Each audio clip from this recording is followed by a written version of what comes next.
Assalamu alaikum students, welcome to Funds Online Academy.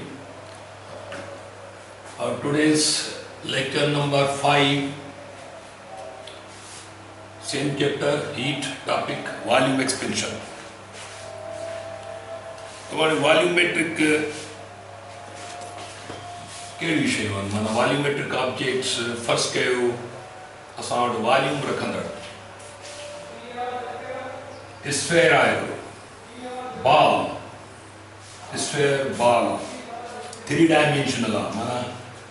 Ball J centre ते जेकॾहिं तव्हां फर्ज़ कयो इमेजिन कयो बॉल जो सेंटर त बॉल जेको आहे सो एक्स में बाए बॉल वाई में बाए बॉल एक्स टेंडल आहे ज़ेड में 3 डायमेंशनल या स्ट्रक्चर आहे अहिड़े नमूने सां तव्हां वटि सिलिंड्रिकल स्ट्रक्चर आहे 3 डायमेंशनल स्ट्रक्चर आहे The cylinder X में बाए, cylinder Y में बाए, cylinder Z में बाए, ball X में बाए, ball Y में बाए, ball Z में बाए. सागे नमूने सां cubical structure आता वट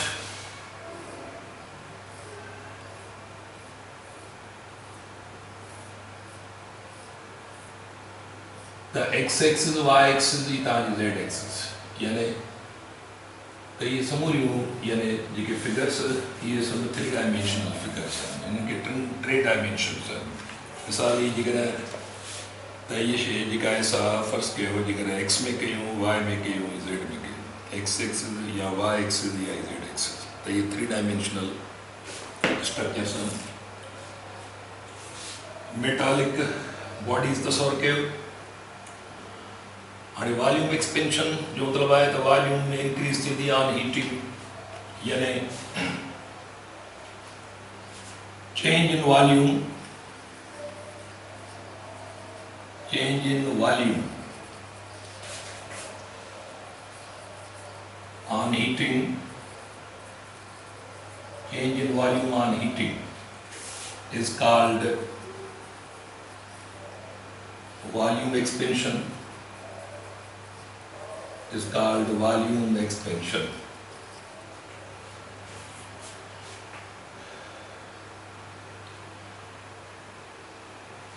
हाणे जेके बि शयूं आहिनि फर्स्ट कयो तव्हां इहो ब्लॉक खणो था तव्हां वटि हिकु क्यूबिकल ब्लॉक आहे हाणे हिन ब्लॉक जो ज़ाहिर इहा कंहिं न कंहिं इनिशियल टेम्परेचर ते ई ब्लॉक पियल आहे हिन जो पंहिंजो ओरिजिनल वॉल्यूम आहे उन इनिशियल टेम्परेचर मुताबिक वॉल्यूम मौजूद है मेटल जो है कंहिं न कंहिं मटीरियल जो तस्वर कयो आयरन जो ब्लॉक है हाणे हिन जो इनिशियल टेम्परेचर पंहिंजो T1 आहे फर्ज़ कयो ऐं जेकॾहिं तव्हां हिन जो टेम्परेचर चेंज था कयो इनिशियल टेम्परेचर हिन जो फर्ज़ कयो 30 डिग्री सेल्सियस आहे हाणे तव्हां फर्नेस में भट्टीअ में उछलायूं था असां हिन जो टेम्परेचर था कयूं पिया T2 is equal to 90 degree Celsius त असां हिन जो टेम्परेचर जेको चेंज कयो डेल्टा T जेको चेंज कयो 90 माइनस 30 माना असां हिन जो टेम्परेचर चेंज कयो आहे 60 डिग्री सेल्सियस इहा असां चेंज आंदी आहे चेंज करण सां हिन में हिन जी वॉल्यूम चेंज थी वेंदो माना एक्स में तब्दीली ईंदी वाई में तब्दीली ईंदी त हिन जे माना ज़ेड में तब्दीली ईंदी एक्स तब्दील थींदो वाई तब्दील थींदो हिन जो ज़ेड माना 3 डायमेंशन में चेंज ईंदी पर ॾिठो वियो आहे त जेको वॉल्यूम में चेंज जेका ईंदी सा मिसाल उहा 2 फैक्टरनि ते डिपेंड करे 2 शयुनि ते हिकिड़ो त असली वॉल्यूम केतिरो आहे हिन जो आया जेकॾहिं हीअ नंढी शइ आहे हिन जो टेम्परेचर 90 था चेंज कयूं हिन जो टेम्परेचर डेल्टा T असां हिन जो 60 था चेंज कयूं हिन जो बि 60 ताईं चेंज कयोसीं 30 खां 90 माना 60 चेंज कयोसीं हिन जो बि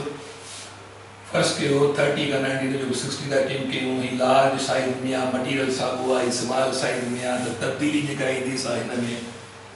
हिन जो वॉल्यूम वधीक चेंज थींदो त जेका वॉल्यूम में चेंज ईंदी आहे सा directly proportional to original volume 3-4 block आहिनि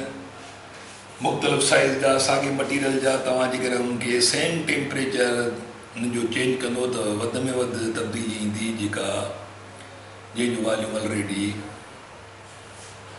सभिनी खां वधीक हूंदो तो वॉल्यूम में चेंज ईंदी ओरिजिनल वॉल्यूम ते एंड वरी जेकॾहिं फ़र्ज़ु कयो तव्हां वटि साॻी साइज़ जा टे ब्लॉक आहिनि, मेटालिक ब्लॉक आहिनि साॻी साइज़ जा, या ॿ ब्लॉक ई तसवुरु कयो ॿिन्ही जो टेम्परेचर हाणे डिफरेंट था चेंज कयूं। साॻियो मटीरियल आहे, साॻियो वॉल्यूम आहे, पर टेम्परेचर असां हिन जो 60 डिग्री सेल्सियस था चेंज कयूं डेल्टा टी, ऐं हिन जो डेल्टा टी टेम्परेचर चेंज था कयूं असां 80 डिग्री सेल्सियस फ़र्ज़ु कयो। असां हिन जो वधीक चेंज कयो आहे त लाज़मी आहे वधीक तब्दीली हाणे वॉल्यूम में हिन में ईंदी, माना वॉल्यूम में चेंज इन टेम्परेचर ते डिपेंड करे पई। जंहिंजो टेम्परेचर वधीक चेंज कबो हुनजो वॉल्यूम वधीक चेंज थींदो, त पोइ वॉल्यूम में तब्दीली बराबरि यानी डायरेक्टली प्रोपोर्शनल आहे, सिधी निस्बत रखे थी संदसि ओरिजिनल वॉल्यूम ते ऐं चेंज इन टेम्परेचर ते। त change in volume is equal to sign of proportional वेटा ईंदा मालिका जो बीटा बी डेल्टा टी, और beta is equal to delta V upon V delta T. Here beta is called coefficient of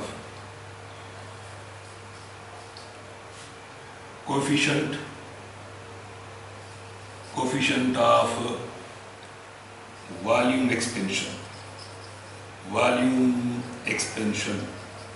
coefficient of volume expansion। Volume में वाद जो मयार, कोफिशिएंट ऑफ वॉल्यूम एक्सपेंशन माना वॉल्यूम में वाद जो मयार हीट ॾियण सां,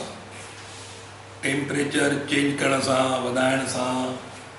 कंहिं बि मेटालिक शइ जे वॉल्यूम में वाद जो मयार केतिरो आहे जंहिंखे चइबो कोफिशिएंट ऑफ वॉल्यूम एक्सपेंशन, जंहिंखे सिंबोलाइज़ कबो आहे बीटा सां। त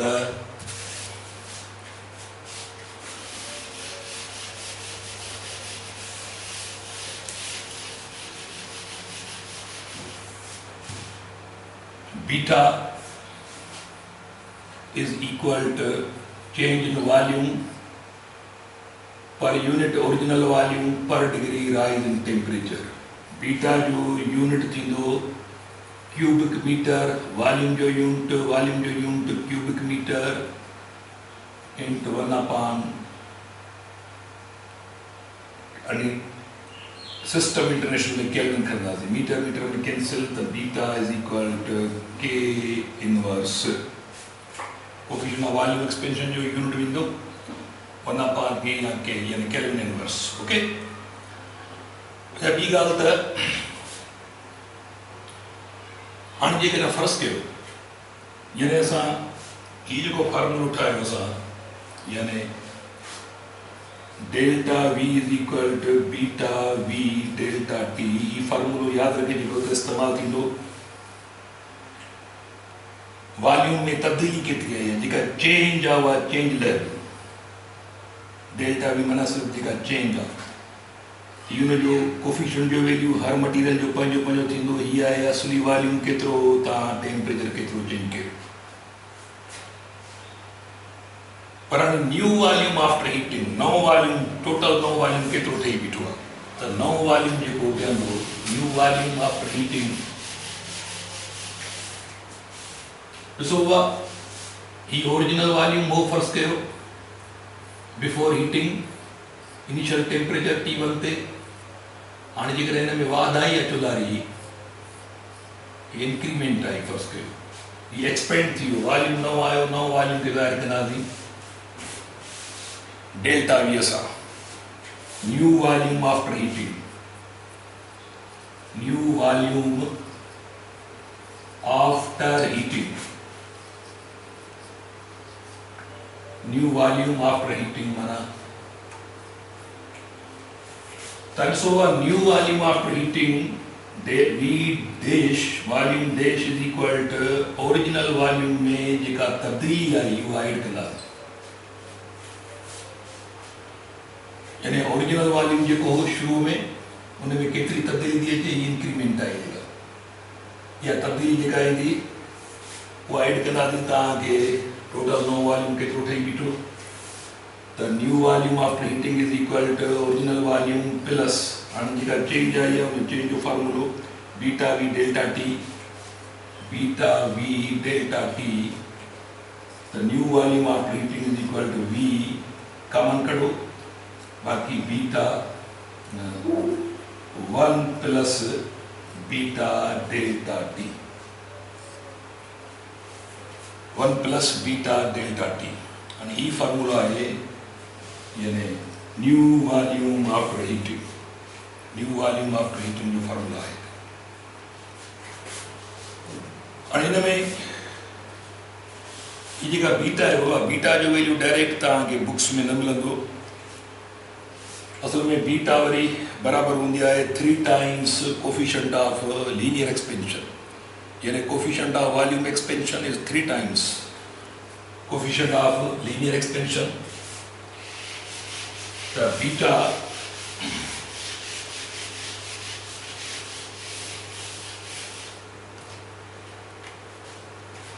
बीटा बराबर थी है 3 अल्फा जे इनके ये प्रूव करने जरूरत काने का असां फर्स्ट ईयर में यानी इंटर में रेगुलर कोचिंग में असां करे आहियूं एतिरो टाइम न आहे इनके सॉल्व करण जो या 3 यानी alpha is equal to 1/3 times beta तो ओवरऑल छा कबो आहे तव्हांखे वैल्यू अल्फा जो इस्तेमालु कबो आहे उनखे 3 सां मल्टीप्लाई कबो त तव्हांखे बीटा जो वैल्यू मिलंदो छाकाणि जो यादि रखे छॾियो तो बाबा अल्फा मीन्स लीनियर एक्सपेंशन माना हिकिड़ी अल्फा वरी वाई में थी तब्दीली अचे सेकंड अल्फा जेड में थी तब्दीली अचे थर्ड अल्फा ओवरऑल वॉल्यूम में 3 एक्सिस टू तब्दील थियनि लीनियर माना 3 लीनियर ये भी लीनियर आहे ही भी लीनियर माना 3 लीनियर माना 3 अल्फा बराबर थी माना बीटा बराबर थी याद रखे छो तो 3 अल्फा जी यानी 3 डायरेक्शन था तब्दील थे एक डायरेक्शन लीनियर डायरेक्शन तब्दील की तो ये 3 डायरेक्शन थे उन करे बीटा 3 अल्फा के बराबर थी ये फार्मूलो प्रैक्टिकल इस्तेमाल कबो कंहिं प्रॉब्लम ला तो new volume after heating is equal to V 1 plus beta गेट आए 3 अल्फा डेल्टा टी असां अल्फा जो वैल्यू रखंदासीं उनखे 3 सां कंदासीं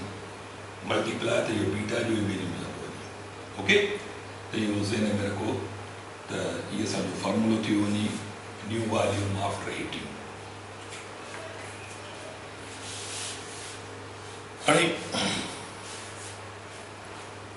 इहो असांजो वॉल्यूम एक्सपेंशन हाणे कुझु जनरल शयूं वञी पयूं डेली लाइफ में तव्हां क्वेश्चन जेकॾहिं तव्हां थर्मल एक्सपेंशन के समझो तो कुछ क्वेश्चन्स ईंदा रहंदा आहिनि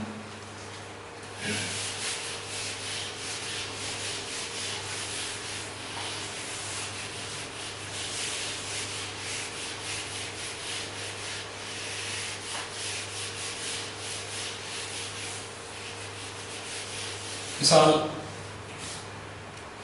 जेकॾहिं फर्ज़ कयो माना ये थर्मल एक्सपेंशन सां रिलेटेड हिकिड़ा क्वेश्चन्स कॉमन सेंस या ये हिकिड़ी प्लेट आहे चौकोर प्लेट आहे फर्ज़ कयो प्लेट आहे मेटालिक प्लेट आहे विच में इन प्लेट के असां होल कयो आहे हाणे प्लेट इनिशियल लो टेम्परेचर ते आहे पर हाणे हिन प्लेट खे कयूं था गरम हिन जो टेम्परेचर वधायूं था आफ्टर हीटिंग तव्हां सवाल कयो वञे बाबा हिन होल जी एरिया वधंदी या होल जी एरिया घटबी तो इहो तव्हां आंसर कीअं ॾींदो ॾिसो थिए छा थो बाबा ॾिसो त ही जेका एक्सपेंशन ईंदी मॉलिक्यूल्स हिक ॿिए खां परे वेंदा इहे आउटवर्ड वेंदा त हेॾे इनवर्ड वेंदा ये मॉलिक्यूल्स ये इनवर्ड वेंदा त आउटवर्ड इनवर्ड वेंदा त आउटवर्ड इनवर्ड ये इनवर्ड वेंदा त आउटवर्ड इनवर्ड वेंदा त आउटवर्ड वेंदा माना मॉलिक्यूल्स एक्सपेंशन दौरान हिक ॿिए खां विथीर काथे वेंदा त ओवरऑल जेकॾहिं ॾिसंदासीं त ये मॉलिक्यूल्स हेॾे माना हिक ॿिए खां वधंदा वेंदा ऐं ॿाहिरि निकिरंदा त अंदरि वेंदा त ओवरऑल जेका हुन होल जी जेका एरिया हूंदी हुन एरिया उहा रिड्यूस थी वेंदी प्लेट जे चक्कर में। In case of plate plate गरम था कयो तो विच में जेकॾहिं होल कयो हुनखे त हुन होल जी साइज़ उहा होल जी साइज़ रिड्यूस थी वेंदी, यादि रखिजो। पर ॿिए पासे जेकॾहिं तव्हां वटि हिकु सॉलिड बॉल आहे, सॉलिड बॉल 3 डायमेंशनल बॉल आहे, स्फेयर आहे, ऐं विच में जेकॾहिं केविटी आहे, विच में हुनखे हिकिड़ो हालो केविटी माना स्पेस आहे, विच में ख़ाली जॻह आहे हिकिड़ी। ॾिसो हिनखे पंहिंजो अंदरि सरफेस आहे, हिन केविटी के अंदरि पंहिंजो सरफेस आहे। हाणे थींदो छा आहे हिन सूरत में वरी, हिन सूरत में वरी हीउ जेको वॉल्यूमेट्रिक स्ट्रक्चर आहे हिन में यानी उहो सरफेस जेको आहे सरफेस जा मॉलिक्यूल हिक ॿिए खां परे वेंदा त ओवरऑल अंदरि जेको केविटी आहे या वाइड थी वेंदी आहे। त इहा केविटी वाइड थी वेंदी माना this cavity becomes wide, but here this hole becomes narrow. ही होल आहे, ही अंदरि केविटी आहे वॉल्यूम रखण लाइ। त ओवरऑल बॉल जी साइज़ बि वधी वेंदी त अंदरि केविटी बि खुलासी थी वेंदी, उहा थोरो हुनजो बि अंदरि वॉल्यूम इंक्रीज़ थी वेंदो आहे। इहे ख़ासि शयूं ज़हन में रखिजो। हिन जी रिप्लाई हिकिड़ो क्वेश्चन हीअ आयो त हिकु प्लेट आहे मेटालिक, हिन मेटालिक प्लेट मां हिकु रिंग थी ठाहिजे, माना अंदरूनी स्पेस ही जेको आहे इहो हीउ जेको अंदरूनी हिसो आहे हिनजो इहो जेको आहे सो हीउ जेको अंदरि हीउ अंदरूनी हिसो जेको आहे इहो प्लेट जो माना हिकु प्लेट मां अंदरां हिकिड़ी ॿी प्लेट कढी वई आहे। हाणे बाक़ी छा रहियो, इहा प्लेट जेका आहे इहा फर्ज़ कयो इहा प्लेट असां ॿाहिरि कढी आयासीं, इहा प्लेट असां ॿाहिरि कढी आई आहे, फर्ज़ कयो इहा अंदरूनी प्लेट आई तस्वर कयो असां ॿाहिरि कढी आयासीं। बाक़ी छा रहियो, बाक़ी रही विच में हीअ रिंग रही, हाणे हीअ रिंग रहिजी वई। बाक़ी असां इहा प्लेट ॿाहिरि कढी आयासीं, हीअ प्लेट ॿाहिरि कढी, बाक़ी हीअ रिंग रहिजी वई, हीअ प्लेट असां ॿाहिरि कढी आहे। हाणे छा था कयूं, हिन रिंग खे बि टेम्परेचर वधायूं था, हिन प्लेट जो टेम्परेचर वधायूं था। नतीजो छा मिलंदो, हाणे तव्हांजो सुवालु कहिड़ो आहे त जेकॾहिं असां ॿिन्ही खे साॻे टेम्परेचर सेम टेम्परेचर ॿिन्ही जो इंक्रीज़ था कयूं, ॿिन्ही खे साॻी फर्नेस में उछलियूं था, टेम्परेचर ॿिन्ही जो इक्वल था वधायूं, टेम्परेचर वधाइण खां पोइ जेकॾहिं हीअ प्लेट वरी हिन में फिक्स करणु चाहियूं त छा हीअ प्लेट हिन में फिक्स थींदी? इहो क्वेश्चन आयो हिकिड़ी दफ़े। त बिल्कुलु हीअ प्लेट आहे, हीअ प्लेट हिन जी पंहिंजी साइज़ वधी वेंदी, हिन प्लेट जी बि साइज़ वधी वेंदी, ऐं हीअ जेका रिंग आहे हिन में जेका कंसिडरेबल चेंज ईंदी सा हीअं चेंज ईंदी, हीअं चेंज इंतिहाई निगलिजिबल ईंदी। हीअं जो चेंज ईंदी त माना हीअ रिंग जी साइज़ वधी वेंदी, माना हीअ रिंग खुली वेंदी, हीअ रिंग बि खुली वेंदी, हीअ प्लेट बि इंक्रीज़ थी वेंदी, हीअ खणी हिन में दाख़िल कंदासीं त हिन में वरी फिक्स थी वेंदी। इहो यादि रखिजो। After heating, this plate will be fixed in this ring because this ring will become wider and this plate also increases its area and size. तो ये प्लेट इन में दाखिल कंदासीं त हिन में फिक्स थी वेंदी, ये प्लेट हिन में वरी फिक्स थी वेंदी, यादि रखिजो। उन खां पोइ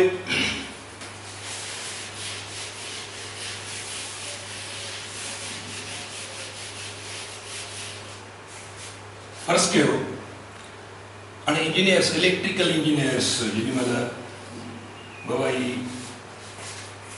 कंडक्टर्स इलेक्ट्रिक कंडक्टर्स तारूं जी थंबा आहिनि, फर्ज़ कयो त इलेक्ट्रिकल इंजीनियरिंग हूंदी आहे, ख़ासि कैलकुलेशन हूंदी आहे, कंडक्टर्स उन्हनि खे विछाइणा आहिनि, माना उन्हनि खे इलेक्ट्रिकल लाइन जेके आहिनि से उहा आहे हाणे हिकिड़ा आहिनि इलेक्ट्रिशियन्स आहिनि इंजीनियर्स आहिनि उहे छा था कनि सियारे जी मुंद आहे वॾा वॾा कंडक्टर आया लाज़मी आहे लो टेम्परेचर ते उहे तारूं पयूं आहिनि माना लो टेम्परेचर ते त उहे अॻे कंट्रेक्ट थियल हूंदियूं हाणे सियारो आहे त सियारे में उन्हनि खे बाबा लो टेंशन माना उनखे सियारे में उन्हनि खे यानी टेंशन हाई टेंशन माना वधीक छिक ॾेई उन्हनि खे टंगणो आहे उन्हनि खे टाइट करे टंगणो आहे हिननि कंडक्टर खे जेकॾहिं उहे सियारे जी मौसम में उन्हनि खे कंडक्टर खे टाइट जेको आहे सो करिणो आहे कंडक्टर्स खे माना सियारे जो सर्दीअ में कोल्ड एरियाज़ में हिननि खे असांखे टाइट करे जेको आहे सो वधिणो आहे तव्हां ॾिसंदो त वरी ऊन्हारो ईंदो जेॾी महिल टेम्परेचर असां वटि 45 50 ताईं वञे थो पियो त वरी तव्हां ॾिसंदो त ऊन्हारे जो इहे शयूं वरी हिननि में बाबा एक्सपेंशन ईंदी लीनियर एक्सपेंशन हूंदी इहे तारूं ऊन्हारे जो वरी ढरियूं थी बीह रहंदियूं इहे तारूं ऊन्हारे जो हुनजी पोज़ीशन जेका आहे असां इहे यादि रखी छॾियो त इहे तारूं ऊन्हारे जो वरी ढरियूं थी बीह रहंदियूं इहे ऊन्हारे जो तारूं वरी झोल करे पिया वेट करे माना हेठि झोल करे पिया पर जेकॾहिं फर्ज़ कयो इहे तारूं ऊन्हारे जो हयूं वञनि जेकर तव्हां सुवाल करे त गर्मीअ जे जेकॾहिं इहे साॻियूं तारूं फॉर एग्ज़ाम्पल असां गर्मीअ में था आणूं जेकॾहिं गर्मीअ में इहे तारूं तव्हां बिल्कुलु छिके था आणो गर्मी में जेकॾहिं तारूं छिके था आणूं बिल्कुलु छिके असां टाइट करे था आणूं जेकॾहिं फर्ज़ कयो असां इहे ऊन्हारे जो तारूं असां टाइट करे था आणूं बिल्कुलु पोइ सियारे जो छा थींदो सियारे जो इहे कंट्रेक्ट कंदियूं कंट्रेक्ट माना सुकड़जंदियूं त वॾो टेंशन डेवलप कंदियूं हिननि थंभनि खे या छिॼी पवंदियूं या हिननि थंभनि खे डैमेज करे ॾींदियूं हुननि नुक़सानु कंदियूं इन करे जेकॾहिं तव्हांखे तारूं हणियूं आहिनि ऊन्हारे जो गर्मी में तारूं हणियूं आहिनि त गर्मी में तारूं बाबा टाइट करे हणियूं हिन में गर्मी में तारूं तव्हांखे उहे हींअर जेके तारूं तव्हां सियारे जूं हयूं कोल्ड सीज़न में त ऊन्हारे जो ढरी थी बीठियूं आहिनि त ऊन्हारे जो तव्हांखे वरी इहे सियारे में जेॾीमहिल सियारे हूंदो त वरी इहे टाइट थी वेंदियूं उन करे जेकॾहिं तव्हां वरी इहे तारूं ऊन्हारे में था आणो ऐं टाइट करे था आणो छाकाणि हुन में ऑलरेडी एक्सपेंशन आहे जेकॾहिं टाइट करे हणंदो त पोइ सियारो ईंदो त उहे कंट्रेक्शन खाईंदियूं त पोइ छा आहे हीअ स्पेस जेको आहे सो इहो त फिक्स स्पेस आहे थॿे दरम्यान हीअ तारूं जेके कंट्रेक्शन खाईंदियूं या त छिनी रखंदियूं पाण खे वॾो टेंशन डेवलप थींदो या त हिननि थंभनि खे नुक़सानु थींदो हिनखे टोड़े रखंदियूं थंभनि खे उन खां पोइ ॾिसो जेके ब्लॉक वधा मिलिया कंक्रीट जो कमु थींदो आहे हाणे कंक्रीट जो कम में ब्लॉक आहे फर्स्ट हिकिड़ो ब्लॉक आहे हिन ब्लैक खां पोइ विच में हिकिड़ो गेप रखिबो आहे तव्हां वॾी वॾी बिल्डिंगूं ॾिसो गेप में ठाही वेंदियूं आहिनि छितियूं ईअं कंटिन्यूअस लॉन्ग का बि रूफ या छित कान हूंदी विच में गेप छॾियो वेंदो आहे हाणे गेप हिन करे छॾियो वेंदो आहे छाकाणि जो हीउ विच में जेको सरियो ॾिनो थो वञे विच में जेको सरियो आहे हिननि कंक्रीट जी ब्लॉक में हीउ जेको विच में सरियो आहे कंक्रीट जी ब्लॉक में पाण पढ़ियोसीं त हिन जी लेंथ में तब्दीली डायरेक्टली प्रोपोर्शनल ओरिजिनल लेंथ ते जेतिरो सरियो लॉन्ग रखिबो ब्लॉक जेतिरो लॉन्ग कंदो ओतिरो हुन में अंदरि तब्दीली लाज़मी आहे टेम्परेचर घटि वधि थिए थो पियो जिन एरियाज़ में टेम्परेचर वेरिएशन वधीक आहे पोइ जेतिरो तव्हां सरियो अंदरि लॉन्ग रखंदो ओतिरो हुन में वधीक तब्दीली ईंदी सरियो पंहिंजी वात खाईंदो नेचर मुताबिक़ हिन कंक्रीट खे टोड़े रखंदो आहे उन करे हिननि ब्लॉक खे हिसनि में विराए वेंदो आहे विच में गेप रखियो वेंदो आहे त बाबा उहो यानी उहो त जीअं जेतिरी कंक्रीट में तब्दीली वेरिएशन अचे ओतिरी हिन सरिये में वेरिएशन अचे या बाक़ाइदा हिकिड़ी इक्वेशन हूंदी आहे त कंक्रीट में बि एक्सपेंशन ईंदी त ओतिरी एक्सपेंशन हिन सरिये में बि अचे ॿई साॻिए रेशो ते माना एक्सपेंड थियनि नतीजे में नुक़सानु न पवंदो पर जेकॾहिं अनबैलेंस कंडीशन थी वई त पोइ ये सरियो अंदरि कंक्रीट खे भञी भोरे रखंदो डैमेज थी वेंदो कॾहिं कॾहिं तव्हां छितियूं रखंदा आहियो इंजीनियरिंग पॉइंट ऑफ व्यू खां ग़लति हूंदियूं आहिनि चितियूं टुटी पवंदियूं छाकाणि अंदरि जेको ॼार विछायो आहे तव्हां इहो इक्वेशन मुताबिक़ न आहे हुन में कांक्रीट ऐं सरे जो जेको एक्सपेंशन जो जेको रेशो आहे जेको बैलेंस आहे उहो अनबैलेंस आहे न थिए थो चितियूं किरी पवंदियूं उन करे तव्हां मुख़्तलिफ़ पुलियूं ॾिठियूं हूंदियूं हींअर उहे पुलियूं ॾिसो त 50-50 या 30 फुटनि ते उन्हनि खे जेको आहे सो विच में नंढा स्पेस तव्हां वटि जे सराउंडिंग में आस पास में दादू मोरो पुल आहे या ॿियूं पुलियूं जेके ठहियूं आहिनि तव्हां रोड सां ॾिसो सभिनी में विच में स्पेस आहे छाकाणि विच में सरियो आहे जेकर असां पुल जी हिकु एंड खां ॿी एंड ताईं लाॻीतो सरियो हुयो असां रखूं हिकिड़ो ई पीस रखूं त इहो ख़तरनाक आहे